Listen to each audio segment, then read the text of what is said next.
Bienvenidos a otra entrega de Sondeo. Como siempre, es un programa de peso para un público que piensa. Y bueno, ¿y en qué ocasión? Para los fines, porque debemos, como ya es ampliamente conocido, referirnos al fallecimiento del Papa Francisco en el día de hoy, alrededor de las 7:35 de la mañana.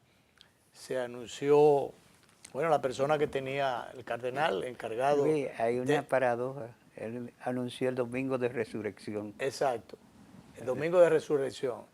Es una especie de diosidencia, dirían los católicos fervorosos, ¿verdad? Pero qué feliz, para los fines, qué feliz ocasión. Oía esta mañana al Padre Alegría. Felicidad dentro de la tristeza. Sí. El camarlengo es la persona encargada de anunciar oficialmente el fallecimiento del Papa o la escogencia de un nuevo Papa. También. Entonces, para los fines, el cardenalicio funciona. Es lo que se reúne el colegio cardenalicio para la elección del nuevo Papa. Lo escogen todos los cardenales con menos de 80 años. O sea, los que tengan ya 80 años arriba no participan en esta ceremonia de elección. Y este funcionario, especie de funcionario administrativo, es el encargado de todo el protocolo, del seguimiento tanto de la sepultura del Papa como de la elección del nuevo pontífice. Más bien es la parte de llenar el protocolo, de que haya un representante. Oía una comunicadora que decía erróneamente al mediodía, y el obispo de Altagracia le hizo la aclaración, que decía, tenemos que una especie de información de última, que han escogido un cardenal como papa, un papa provisional. No hay papa provisional. Nunca ha existido. No ha existido eso. Sencillamente es el camarlengo, el cardenal que viene siendo una especie de asistente del Papa. ¿Tú sabes cuál es la figura informal que sí ha existido, pero informalmente? El Papa de transición. Papa de transición. Sí, a veces, cuando hay mucha discusión, se coge un Papa que no ha sido el caso. Sí. Ahora sencillamente. Una vez pasó con un cardenal que se fingía enfermo y se creía que él se iba a morir al año siguiente y lo cogieron como Papa de transición y duró 20 años. 20 años, la transición duró 20 años. Sí, porque también la iglesia tiene sus cosas, claro, y allí se dan sus cosas. Bien, vamos a hacer la primera pausa para no ligar una cosa con otra. En este día muy especial, porque vamos a hablar de economía en el día de hoy. Vamos a hablar de economía, tenemos como invitado al economista Ivanhoe N.G. Cortiña, que por cierto tiene, recientemente pusiera a circular un libro sobre la especialidad su especialidad, que es la económica. Análisis de coyuntura. Desempeño económico pre y post ciclo electoral. Sobre lo que es el comportamiento de la economía, una serie de interrogantes que tiene, o de incógnitas que se envuelven en esta coyuntura. Vamos a ver si podemos encontrar respuestas a esas inquietudes, a esas interrogantes que se puedan estar haciendo mucha gente en el plano económico, o ligando, si se quiere, la política con la economía. Yo no sé esa liga qué dará, pero bueno, de todo eso vamos a hablar. Vamos a la primera pausa y ya damos entrada formal a nuestro invitado en el día de hoy.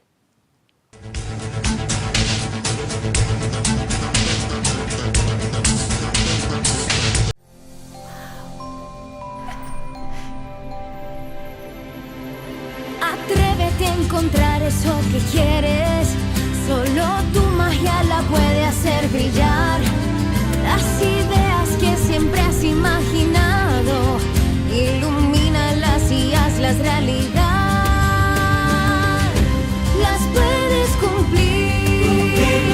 Cada idea que tienes brilla en ti. Así que vamos a cumplirla.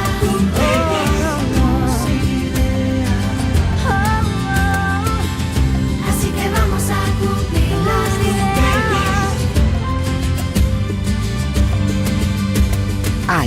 lugar donde tus ideas se cumplen. Las puedes cumplir.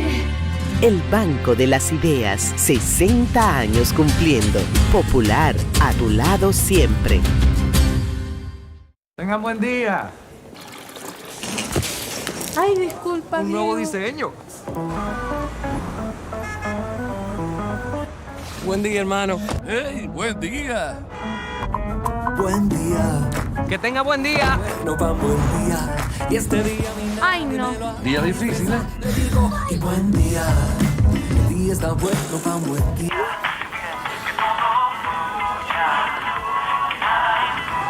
Ay, perdón. No, no te mi preocupes, vida. no te preocupes, está bien. Pero hoy me siento muy... Amor, qué buen día tuve hoy. Tan bueno como el mío. Los buenos días los hacemos todos. Café Santo Domingo, 80 años haciendo los buenos días de los dominicanos. Buen día. Hola, soy la República Dominicana. Soy el merengue que mueve tus pasos y la bachata que despierta tus recuerdos. Soy la tambora que late con el corazón del pueblo. Soy el sabor de un sancocho compartido. El azul que abraza la bahía de Samaná con sus majestuosas ballenas y las aguas cristalinas que besan las arenas de Cabo Rojo. Aquí, el turismo no es solo un destino, es un ritmo, un llamado a descubrir, a respetar, a sentir. Porque cada sonrisa que encuentras, cada rincón que exploras, es un pedazo del alma que cuidamos con esmero. No vengo solo a sorprenderte, vengo a contarte que quien llega no solo se lleva recuerdos, se lleva un pedacito de nuestra esencia que lo acompaña para siempre. República Dominicana, reservada para el mundo. Banreservas, firme aliado del turismo dominicano.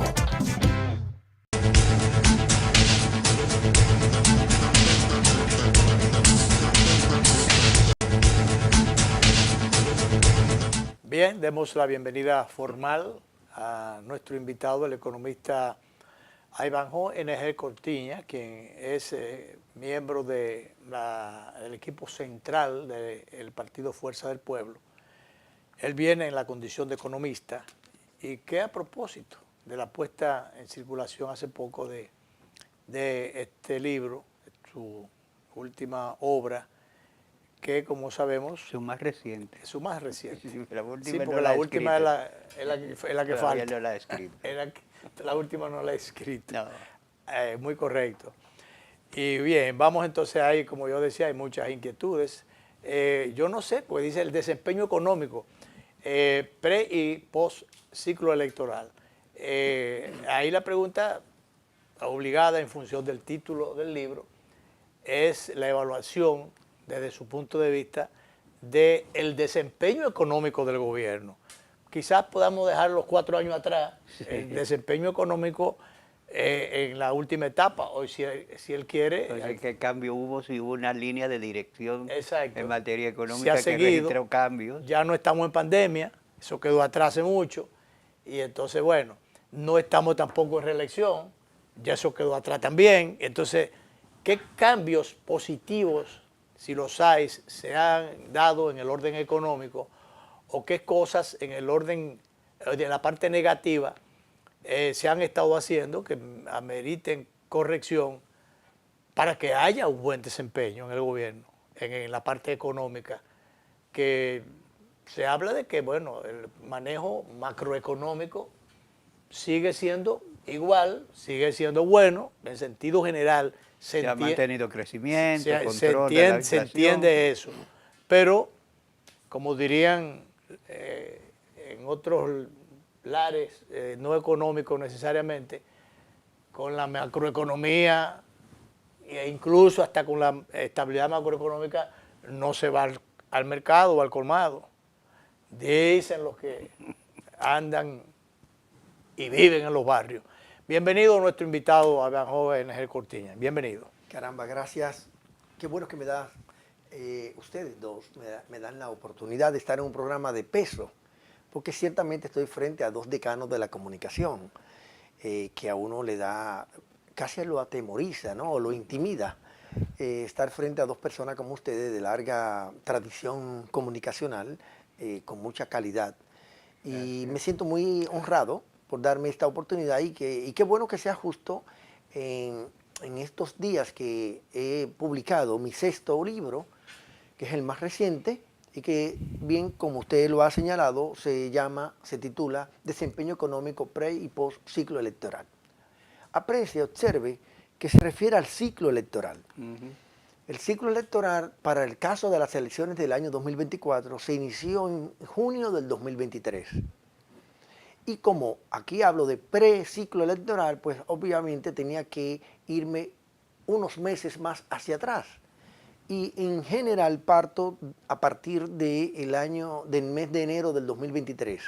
O sea, usted está contando cómo la dinámica político-electoral alteró la movilidad de la economía. Más bien, cómo la dinámica económica sirvió de argumentación para el discurso político que enarboló, que articuló, que estructuró desde el electorado oficial. O sea, se estructuró un discurso sí. Económico, diríamos, pero con matices electorales. Hacia allá voy. Entonces, lo de preelectoral viene por eso, ¿no? Porque todos los datos, toda la analítica que hago se refiere a los meses previos al periodo del ciclo electoral que se inicia oficialmente en junio del 2023, conforme lo estableció la Junta Central Electoral. Luego entró el ciclo electoral como tal, desde junio hasta mayo, aunque se estipuló hasta junio del 2024 por la posibilidad de una segunda vuelta. Como no ocurrió, porque se definió en primera vuelta, pues obviamente entonces diríamos, influyó, se alteró. ¿Cómo se manejó la parte económica, el desempeño económico, a partir de, o teniendo en cuenta que estamos en un proceso electoral y que muchas de las decisiones se toman en función de lo que se busca electoralmente hablando? Por ejemplo, de que quede mal la oposición, o que pueda haber reelección, o que pueda continuarse en el gobierno, o presentarse las cosas más o menos color de rosas en el gobierno. ¿Cómo se maneja eso? ¿Cómo se manejó eso más bien? Lo económico con lo político. ¿Qué vinculación hubo? Sí. En esta primera partecita, ¿no?, que estoy abordando, lo que estoy tratando de justificar es el título del libro. Okay. ¿Por qué se llama así, ¿no? Pre y post ciclo electoral. Y post porque abarca escritos que trabajé hasta casi marzo del año 2025. Es un libro muy reciente, contiene exámenes del desempeño económico hasta este año 2025. Ahora, este es un libro de economía política hecho por un economista desde la oposición. La economía política, cuando surgió en el campo de la filosofía, en el campo de la academia, con Mill, con Malthus, con Adam Smith, con David Ricardo, con Carlos Marx, con Federico Engel, y bueno... Gente que decía que la política es inseparable del proceso económico.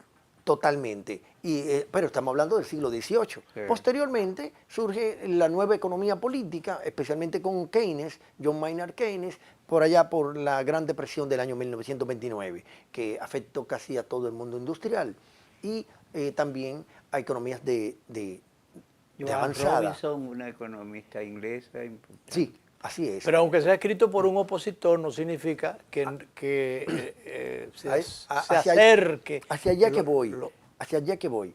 Entonces, la nueva economía política desde John Maynard Keynes ha sido utilizada por los gobiernos. Y todo lo que se ha escrito, fundamentalmente lo nuevo que se ha escrito de economía política fuera de esos clásicos que ya le mencioné, es economía política desde las políticas públicas. Aquella economía política que se hace desde los gobiernos municipales y gobiernos nacionales. Entonces, como hay una larga bibliografía que aborda los temas económicos desde esta perspectiva, desde el gobierno, yo quise, en mi aporte, hacer una economía política desde la oposición.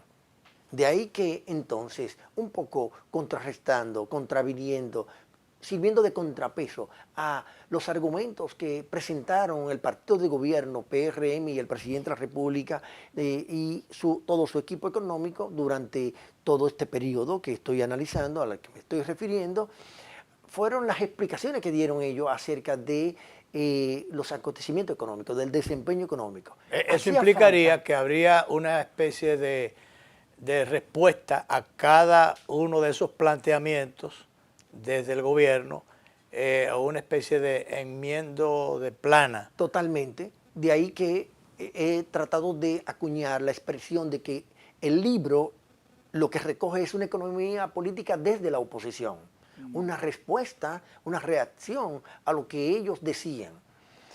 Y naturalmente, esta es la parte, vamos a decir, novedosa del libro.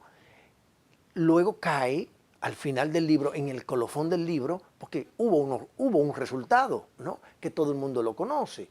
Entonces, esos resultados parecerían contravenir lo que era la narrativa del libro y lo que fue la narrativa de otros economistas también, que criticaban los datos y las apreciaciones y juicios de valor del gobierno haciendo economía política desde el gobierno. Entonces, ustedes recordarán, porque son hacedores de opinión, que no hubo una encuesta en la República Dominicana durante este ciclo electoral que dijera que el país marchaba bien económicamente. No hubo una encuesta que dijera La que percepción no era esa. no era esa. No hubo una encuesta que dijera que la gente estaba satisfecha de la situación económica en la que se encontraba. Por el contrario, la queja número uno era la alta inflación, el desempleo y la inseguridad ciudadana. Fueron los tres, vamos a decir, las tres variables, pero en el orden económico, el tema del desempleo y el tema de la inflación. Y hubo una desaprobación tal que la métrica hacía superar el 60% de desaprobación de la actual gestión gubernamental, o sea, la continuidad de la actual gestión gubernamental del presidente. Entonces la gran Abinader. pregunta, la de los 60 y tantos mil, sería entonces, si había tantos factores en contra, ¿cómo se da, en términos económicos, habían factores en contra, cómo se da entonces ese resultado político habiendo y teniendo tanta incidencia o influencia la economía en la política, cómo se pasa por alto la realidad, pasa por alto eso que decía la economía y entonces se dan los resultados, se tienen los resultados que se tuvieron? Justo voy a responder esto, pero me falta algo que lo enlaza. Yo visité 27 provincias del país y creo que tuve la oportunidad y me dieron la oportunidad de estar en todos los programas locales de radio y televisión, de programas y canales de radio y televisión locales y regionales. Y lo hacía con el propósito de hacer economía política desde la oposición para llevar información y amplificar lo que yo entendía era la correcta interpretación del desempeño económico. Un poco, ¿con qué objetivo? De agenciar simpatía y adhesión del electorado potencial hacia la Fuerza del Pueblo y Leonel Fernández. Así como lo hacía el gobierno, que lo hacía con el propósito de procurar apoyo hacia las aspiraciones reeleccionistas del presidente Abinader, que con justo derecho lo hacía, pues yo estaba intentando hacerlo desde la oposición. Entonces, con el justo derecho de la oposición también. Por supuesto. Entonces, resulta y viene a ser que se derivan estos resultados de las elecciones de tanto de febrero, que fueron las municipales, como las de mayo, que fueron las presidenciales, que contradicen la percepción que fue medida por las encuestas del rechazo a la situación económica.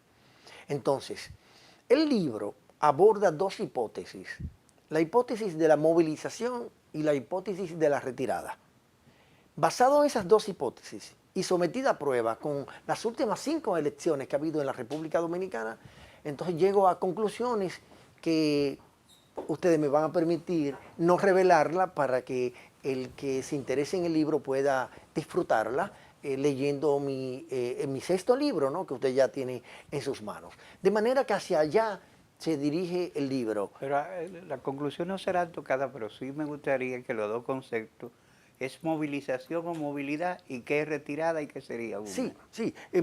La movilización en la acepción de la hipótesis que manejo tiene que ver con la participación masiva, concurrida o no, en el proceso electoral. el día de las Una elecciones. variable interesante. Por supuesto. Luego viene Y la singular en el curso de las elecciones. Sí, y ahí me refiero, por eso analizo las últimas 5, para ver cuál fue el comportamiento atípico, si fue que lo hubo, y lo hubo, en las elecciones. ¿Pero hubo Entonces, movilización o desmovilización? No, ahí voy. Movilización. Primero, recuérdese que manejo 2 hipótesis. La movilización por un lado y luego viene la retirada. La retirada. Que tiene que ver con la abstención, que es como nosotros lo conocemos.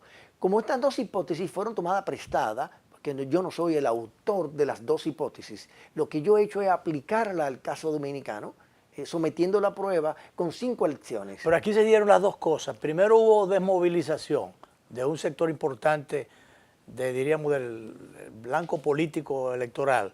Pero a última hora hubo una movilización, se supone, que no gratuita, sino empujada por razones, diríamos, por el manejo económico. O sea, no manejo de la economía, sino, vamos a decirlo bien claro, por el clientelismo electoral. Mire, los 2 fenómenos se dan incluso simultáneamente. Y el incentivo, que es como se llama en la economía conductual, que también lo abordo en el libro, la teoría del comportamiento de los ciudadanos, está inducida por los incentivos. Y esos incentivos van en lo económico, tanto para el que se moviliza como para el que se abstiene. Exacto. O bien el que... en esto último eso es importante y lo fueron en estas elecciones. Sí. Para propiciar la retirada. Sí. Porque una cosa es ve, vota, y otra cosa, quédate en tu casa. Sí, porque quédate en tu casa y no vote. Pero con un incentivo económico. Claro. Ese incentivo económico ayuda a conformar la conducta del elector para que se retire o bien acceda, o sea, se movilice y se construyen todo. Bueno, en el libro lo abordo indicando de hasta qué tipo de explicación da el ciudadano para justificar no movilizarse, o qué tipo de explicación da el ciudadano para explicar por qué se moviliza. Entonces, yo creo el asunto que movilización o no fue gratuita.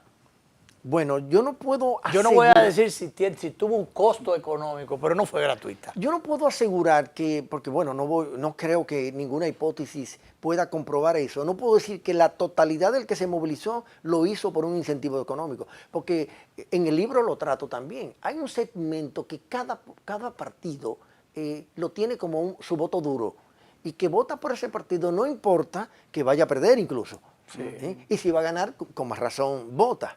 Entonces esa franja yo la excluyo dentro de lo que pudiera considerarse el incentivo, ¿no? El incentivo económico. En ese sentido hay 2 notas. Este gobierno, la administración de don Luis Abinader, se ha manejado con la hipérbole permanentemente. El único gobierno que tal cosa es una hipérbole. Y segundo, yo analicé eso. ¿El único gobierno o por primera vez? Sí, sí. Yo eso sí lo analicé durante... O que rompen récord. Sí. Fue el incremento notable, sin precedentes, del gasto en publicidad y propaganda. Sí, esa es una variable que también abordo en el libro. 11.000 millones de pesos gastaron en el año 2024. Y si le sumamos los que gastaron en el periodo preelectoral y en el ciclo electoral que se inició en junio, esa suma se dispara probablemente alrededor de 18.000 millones de pesos.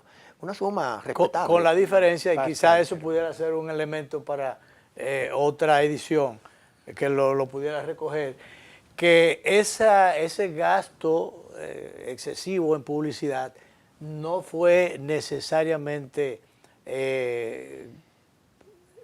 manejado en los medios tradicionales de comunicación, porque aquí no se vio ese aumento en los programas de los colegas que tienen mucho tiempo en el aire con programas o los otros medios tradicionales de la televisión, incluso la prensa escrita. Ese gasto de publicidad no se observó, sencillamente se fue entonces en las redes, en los influencers, esa nueva corriente de comunicación, que a veces no sabemos si es que comunican o distorsionan, cuál de las dos cosas. Bueno, comunican la distorsión. Exacto, comunican y en su comunicación distorsionan. Entonces, lo cierto es que yo particularmente puedo certificar que ese gasto superfluo o excesivo en publicidad, eso no se manejó en los medios tradicionales. Se invirtieron los papeles en esta coyuntura electoral también. Ese es un datico que por ahí lo puede... Sí, totalmente. Abordo el tema, como le dije en el libro, usted tendrá la oportunidad de leerlo, si me dedica un poco de tiempo a la lectura, en donde yo abordo cuáles han sido las experiencias de otros países que sí le han prestado atención al gasto en publicidad. Y es un tema que está como materia pendiente en la República Dominicana. Sí. ¿Y pudo influir eso en el resultado electoral realmente? Influye, claro. Eso claro, cambia las cosas. Claro, sí, porque se crean las condiciones objetivas y subjetivas. Y la parte mediática ayuda a conformar y amplificar esta parte subjetiva que tiene que ver con lo que incluso puede llegar a considerar un ciudadano como un hecho cierto sin serlo.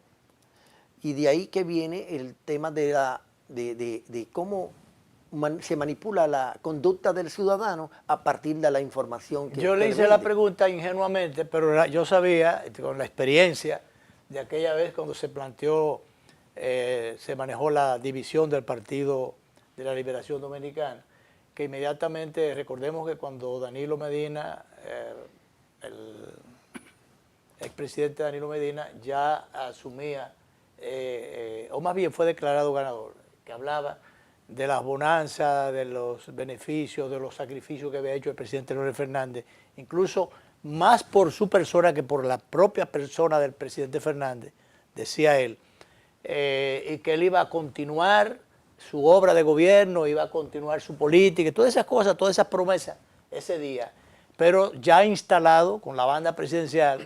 Recordemos que su primer descubrimiento fue un maletín lleno de facturas por pagar.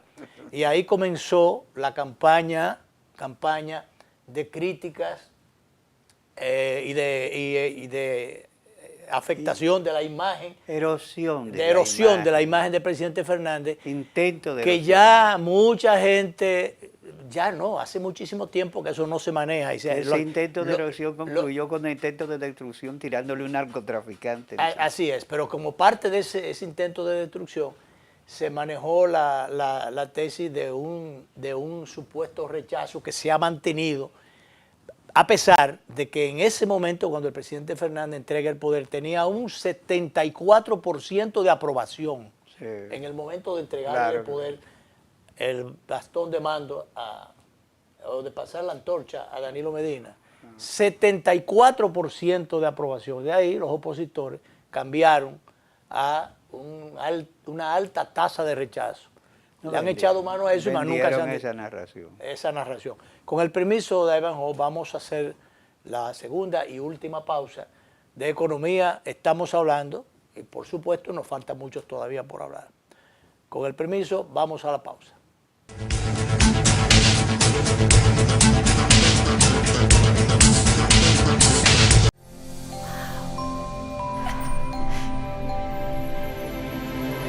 Atrévete a encontrar eso que quieres. Solo tu magia la puede hacer brillar. Las ideas que siempre has imaginado, ilumínalas y hazlas realidad. Las puedes cumplir. Cada idea que tienes brilla en ti. Así que vamos a cumplirla.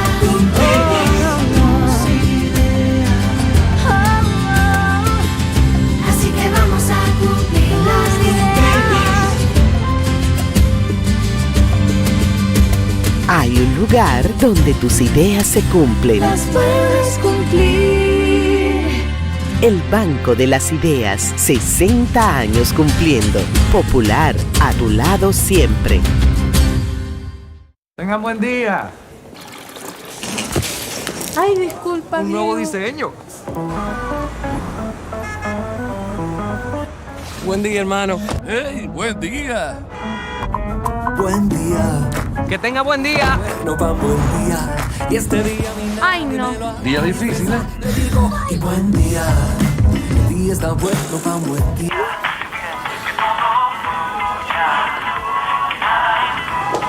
perdón, perdón, perdón. No, no te preocupes, no te preocupes, está bien. Amor, qué buen día tuve hoy. Tan bueno como el mío. Los buenos días los hacemos todos. Café Santo Domingo, 80 años haciendo los buenos días de los dominicanos. Buen día. Hola, soy la República Dominicana.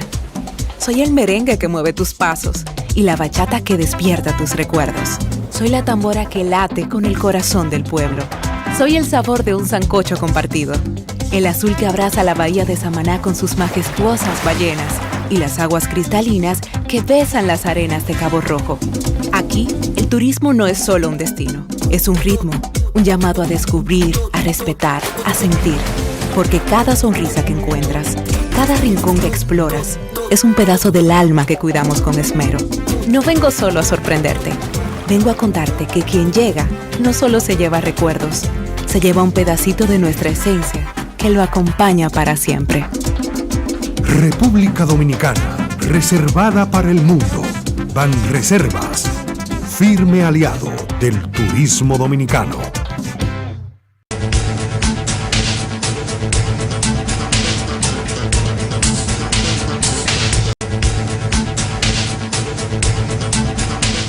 Bien, hay muchas inquietudes, interrogantes que uno pudiera hacer a nuestro invitado Aganjó NG Cortiña en el día de hoy, economista, y a propósito de la publicación de su última obra sobre el tema económico. A la luz de los acontecimientos que se están dando ya no solamente en el país, sino a nivel de la economía mundial, y muy especialmente después del ascenso al poder del presidente Donald Trump. Aquí sería interesante, se ha estado hablando, por ejemplo, el Banco Central dice que mantiene la tasa y bueno, siempre se ha estado hablando del comportamiento macroeconómico, la estabilidad cambiaria, pero de buenas a primeras, y quizás por la misma influencia de la economía internacional y de las medidas adoptadas por el presidente Donald Trump, se descompuso el asunto. Yo no sé de dónde se soltaron las amarras y la tasa llegó al 63 por allá, y casi al 64. Hoy se celebra que esté a 59. Y entonces, pero después de buenas a primera hora, últimamente está bajando, ya ha bajado unos cuantos puntos. Yo no sé a qué se debe eso. A lo mejor los economistas tampoco lo saben. No sé, pero dicen por ahí que la tenían amarrada y que ahora soltaron las amarras. Y bueno, ¿qué le espera a República Dominicana a partir de esta guerra económica que se han desatado entre las grandes potencias, con el presidente Donald Trump a la cabeza, con las respuestas de China y otras respuestas, la respuesta de la presidenta de México, de Canadá también? Bueno, te impongo aranceles por las nubes, también te los pongo. Entonces, ¿qué puede esperarse de eso ya a nivel global, pero con qué repercusión local? Sí, mire, en lo internacional y en lo local, en la parte económica, yo no espero nada bueno. Nada bueno. Nada bueno, absolutamente nada bueno. Porque las guerras comerciales, las confrontaciones comerciales... el pleito de los grandes. Sí, y que en este caso les toca a los pequeños también, porque no se está tocando. Y no solo el 10% le impusieron arancel y a muchas otras economías parecidas a la nuestra, casi en toda Centroamérica, en algunos casos un poco más. Pero, por lo tanto, la primera ola de la confrontación ya nos está tocando. Luego vendrán otras olas, que son las consecuencias que se van conformando a partir del efecto redes que se produce con el tema de los altos aranceles que ya bilateralmente entre China y Estados Unidos se están imponiendo, iniciado originalmente por los Estados Unidos y que hoy día se colocan, creo que por encima de los 245% No creo que en la historia económica registre un valor tan alto, una métrica tan alta como esa. Y la reacción... Eso sería insoportable para ellos mismos. Sí, ¿verdad? al final eso va a generar inflación local, especialmente en Estados Unidos, porque la economía china se maneja distinto a la economía norteamericana. Me refiriendo ya a lo interno de cada economía. China tiene mecanismos para mitigar incrementos de precios, para frenar y controlar incrementos de precios. Estados Unidos no tiene esos mecanismos. Por eso se dice que podría producirse, varios economistas en los Estados Unidos, un estado de estaflación. Totalmente. Si se produjera eso en los Estados Unidos, ¿cómo quedaríamos nosotros? Sí, y aún sin llegar a esa posibilidad de la estanflación, que es estancamiento de la producción con altos niveles de inflación, aún sin llegar a esos altos niveles, la posibilidad de que nos afecte negativamente son varias. Usted lo enfoca por el lado, digamos, del turismo. ¿Quién es nuestro principal país emisor de turistas hacia República Dominicana y Estados Unidos? Obviamente se afecta a su economía. Los ciudadanos, ¿por dónde empiezan a recortar? Por la recreación, por el esparcimiento.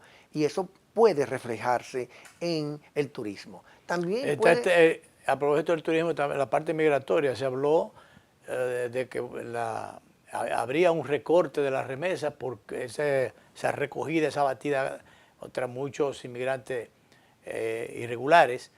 Sin embargo, el Banco Central reportó que en marzo hubo un aumento de la remesa. Sí. Extrañamente. Esa es una hipótesis que hay que someterla a prueba. Todavía creo que falta tiempo para que los efectos negativos en la economía norteamericana comiencen a verse. Que no sea tan inmediato. Sí, yo creo que es un tema ya más de mediano plazo dentro del año, digamos, los próximos meses, de cómo se comporta la economía norteamericana, que puede reflejarse en el tema de las remesas. Sin embargo, con el tema de las remesas, es una variable, es un tema, valga la redundancia, que yo no me siento contento cuando el Banco Central anuncia que las remesas sobrepasaron los 10.000 millones de dólares en el año 2024, o bien que rompió récord ahora en el mes de marzo del año 2025, porque al final uno se pregunta, ¿y eso es el resultado del esfuerzo de nosotros los dominicanos? No hicimos nada para eso. No hicimos nada para ni eso. para evitarlo, ni para que eso ocurriera.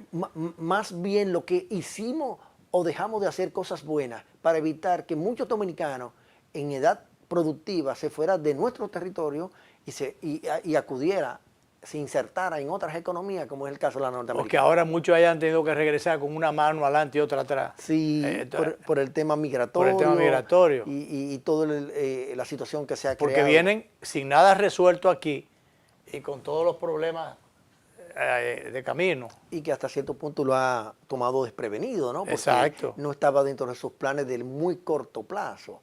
El caso es que el tema de la situación internacional con los gravámenes de arancelarios también puede perjudicarnos en términos de las tasas de interés.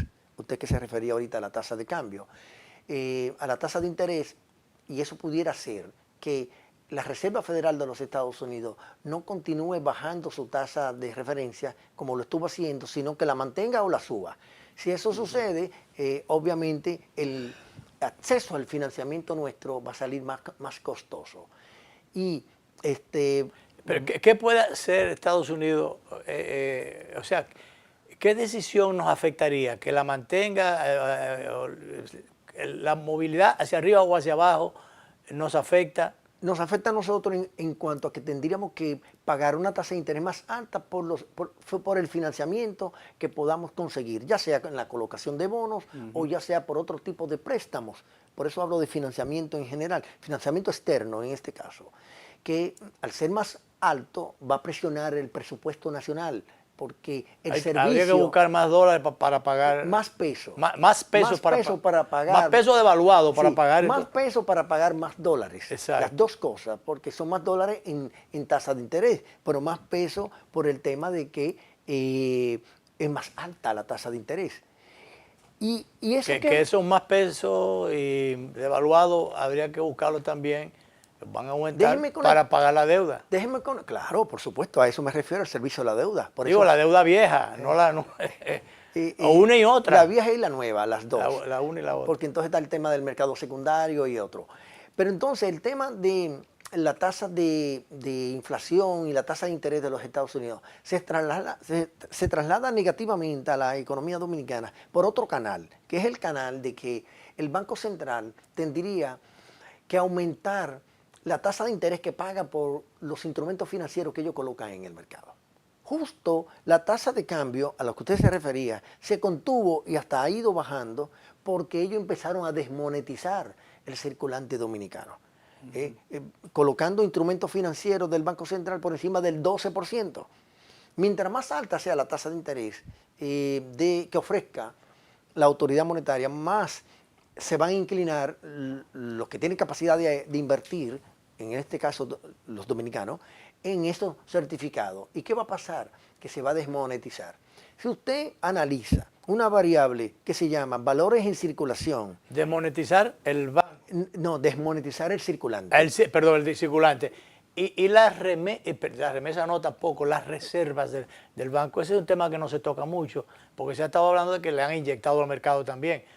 Ha habido movimientos bruscos a las reservas monetarias. Quería terminar el tema de por qué ha bajado la tasa de cambio, que usted fue el que lo planteó, ¿no? Ha bajado por esa razón, porque el Banco Central subió sus tasas de interés, la que paga por los valores en circulación.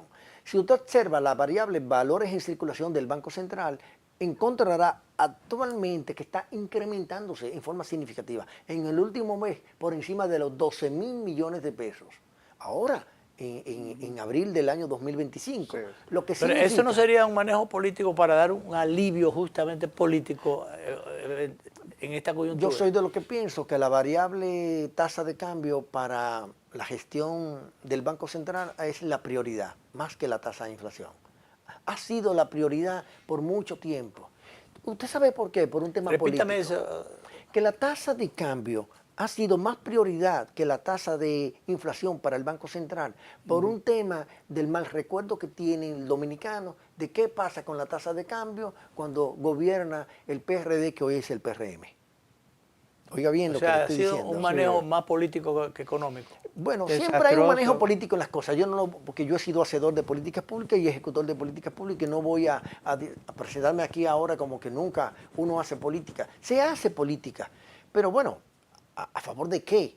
¿Y a favor de quién? Esa es la gran pregunta que uno tiene que formular. Si es institucional. Y si es institucional, si no de carácter y además personal, el factor tiempo. Si no es de carácter de buscar votos. Y el factor tiempo, si ves en el mejor momento también. Por ejemplo, yo creo interesante, positivo, que un poco se desmontara la fuerte presión que había hacia la elevación del tipo de cambio. Claro. Porque Porque eso no solamente un respiro, hasta en términos psicológicos. Eso es muy bueno. Por supuesto. La tasa de cambio llegó a depreciarse en términos anuales en un 7%. Ahora, antes de empezar a disminuirse. Entonces, eso es muy negativo en la parte económica, en la parte de los sentimientos, en la parte del clima de confianza de los agentes económicos y del público consumidor. Claro, para el clima de inversión y todas esas cosas. Tanto así que la bancarización del sistema nuestro de intermediación en el año 2024 aumentó la bancarización, la dolarización, no la bancarización, la dolarización de las captaciones, la dolarización de los préstamos aumentó en más de 2 puntos porcentuales cada uno en el año 2024. Una barbaridad esa dolarización, que por cierto, todavía está establecido que la moneda nuestra sigue siendo el peso. Y resulta que, ¿hasta dónde usted es un crítico, ve negativo, el que, a pesar de que eso está prohibido, por lo menos el mercado inmobiliario está dolarizado? El mercado de todo. Aquí la mayoría de las transacciones se están haciendo en dólares. Realmente, ¿por qué las autoridades no han focalizado su atención a ese aspecto? A pesar de ser eso incorrecto y estar prohibido, sin embargo, se hacen y se permiten... O que establezcan entonces que ya hay una dolarización de la economía y ya. Miren, tanto la ley como la Constitución establecen la libre convertibilidad de la moneda. Libre convertibilidad. Lo que quiere decir eso es que el ciudadano común, ustedes dos y yo, y los que nos están viendo y escuchando, tenemos el derecho preferencial de convertir lo que ganamos en pesos a dólares o a euros. Nadie nos lo puede prohibir eso. Convertirlo, pero las operaciones, las transacciones, voy. que a mí me obligan a firmar un contrato cuya deuda, cuya responsabilidad sea en dólares y que eso esté plasmado en un contrato. Bueno. Oiga, las ventas, que los letreros, tantos dólares. Obligarlo no, porque usted tiene el derecho de decir sí o no, pero no. Bueno, pero lo que quiero decir es que la libre convertibilidad no es ilegal en el país, es legal ahora. La dolarización de hecho, que es la que se está produciendo en la economía norteamericana, que no es legal en términos de que, como en Ecuador, en El Salvador, en el Panamá más viejo, decidieron sacar de circulación sus monedas y utilizar el dólar como moneda de referencia, ¿no? En el caso de Panamá, dejaron el balboa solamente a nivel de monedas fraccionarias.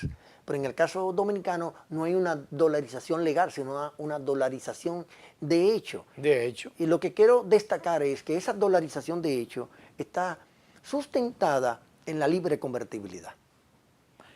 Desde su proyección, de su óptica, ¿qué usted considera conveniente, dada esos vaivenes que ha presentado la economía nuestra, invertir en pesos o invertir en dólares? Es una pregunta que me hacen muy a menudo. Un poco para zafarme de ella, yo digo que yo soy más regulador que asesor de inversión. Me he manejado más siempre en el mundo de las normativas y de la regulación económica. Trabajé por 8 años en la regulación y en la normatización del mercado de valores y en el mercado bancario de la República Dominicana. Entonces, mi rol de asesor de inversión no lo he sabido o no he tenido mucho tiempo de jugarlo, ¿no? Pero puedo hacer el ejercicio de qué conviene más, si convertir en pesos o convertir en dólares, dejar en pesos o convertir en dólares tus activos líquidos, o bien tomar la decisión de comprar, digamos, una propiedad o un inmueble.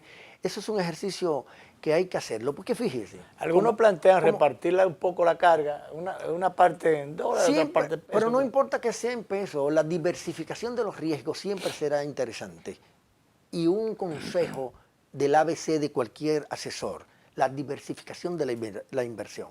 Lo propio también, el asesor de inversión siempre debe decirle como axioma a quienes le hagan o le formulen esa pregunta que usted me acaba de hacer. Mire, siempre habrá algo de riesgo. Y dependiendo del perfil de la persona, si la persona tiene un perfil de darle seguimiento a su inversión, usted lo aconseja en esa dirección. Si la persona no tiene el perfil de darle seguimiento a su inversión y más bien es un rentista que se sienta cómodamente, como estamos nosotros tres, a esperar el dividendo, en este caso el ingreso fijo que te genera una renta, pues que tú eres rentista, como se le llama en este mercado, pues entonces usted le aconseja de otra manera. Estos son, digamos, planteamientos de carácter general que un asesor serio tiene que saberlo articular con el que le formula la pregunta. Realmente había una proyección de que a estas alturas, bueno, no, quizá un poquito más adelante, pero la idea era que había una proyección de que el dólar se pusiera a la tasa, se pusiera a fuera de un 70 por 1. Y sin embargo, con este cambio que dio, esta bajada reciente, parecería que no, o se quiere modificar no esa percepción, sino ya se hablaba de que era una proyección. Realmente, ¿qué de bueno o de malo tiene eso? Mire, yo nunca me suscribí en los colegas que afirmaron y escribieron y hasta argumentaron esa posibilidad de una proyección de 70 pesos por dólar la tasa de cambio. Que esos adelantos no dejan de ser una presión para que el dólar siga disparándose. Ayuda a crear el clima, influye. Porque yo recuerdo una vez... Pero yo sí dije, para ser un poquito coherente con lo que estoy exponiendo, que la tendencia era a seguir creciendo, no así a esos niveles. Eso lo escribí. Eso suponiendo de que el Banco Central, que el ámbito monetario no reaccionara, porque debo decir que el Banco Central no fue proactivo, el Banco Central fue reactivo. Si hubiese sido proactivo, la tasa no hubiera llegado a casi al 64/1 que llegó. Cuando fue reactivo, fue que entonces la tasa empezó a descender. O sea, ¿usted cree que dejó al mercado a la libre? No intervino. La mano invisible no estuvo moviéndose mucho. Pero una mano invisible es extraño porque justamente el principal asesor de Trump habla para debilitar un poco el dólar internamente. Eso en los mercados internacionales, en la canasta de divisas, pero nosotros no estamos dentro de esa canasta. En el caso dominicano... Ni en esa capacidad tampoco Mucho menos, mucho menos. Pero recibimos impacto de todo. Naturalmente no es lo mismo un dólar caro en esa canasta de divisas, en el mercado del dinero, mercado internacional me refiero, no local. Sobre todo para las corporaciones que tenemos asentadas aquí. Sí, y para todo, hasta para uno comprarse un celular, una camisa importada, un dólar caro implica que tenemos que comprar más caro, porque el dólar más caro hace que todo se encarezca. ¿A qué apuesta Trump? A la depreciación del dólar frente a otras monedas ahora en este tema de arancelario, que es una forma de contrarrestar el valor de las importaciones para las economías que importan. Pero no es muy volátil eso. Ese juego. Jugar a la depreciación del dólar. Tal vez no volátil, pero sí riesgoso. Es riesgoso. Sí. Pero parecería contradictorio que él abogue por la depreciación del dólar a pesar de... Por supuesto, porque es que ambas cosas son incompatibles. Que el dólar recuérdense que el dólar hace como 2 meses estuvo casi a la par con el euro.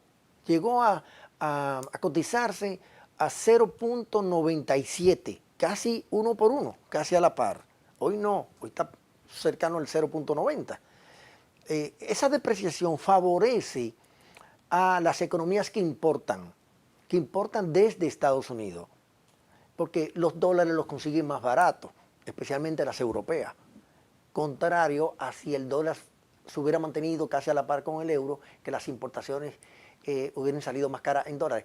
Lo mismo aplica al caso dominicano. Si el dólar aquí queda subvaluado, que alguien pudiera argumentar ahora que sí, que está subvaluado, las importaciones salen más baratas. Cuando el dólar está, digamos, que está en su valor apreciado real, por lo tanto el peso dominicano se deprecia, no se devalúa, se deprecia frente al dólar, las importaciones salen más caras y afecta a las exportaciones norteamericanas. ¿Hasta dónde es peligroso? Parecería esto un trabalengua, peligroso es así que se explica. No, pero así es. ¿Hasta dónde resultan peligrosos esos juegos con la economía? Que se dé, por ejemplo, lo que pasa a veces con la bolsa de valores, que se desploma la bolsa y a veces hay unas quiebras, hay unos problemas tremendos allí. Y realmente jugar con eso, de sub y baja, esa volatilidad, hasta dónde eso puede ser traumático para los países, incluso especialmente para los países pequeños como el nuestro. En los mercados están acostumbrados a eso, siempre y cuando el comportamiento del mercado de capitales o de valores sea efímero, puntual, digamos, colapsa hoy la bolsa de valores de cualquiera, digamos la de New York o la de Japón o la de Madrid.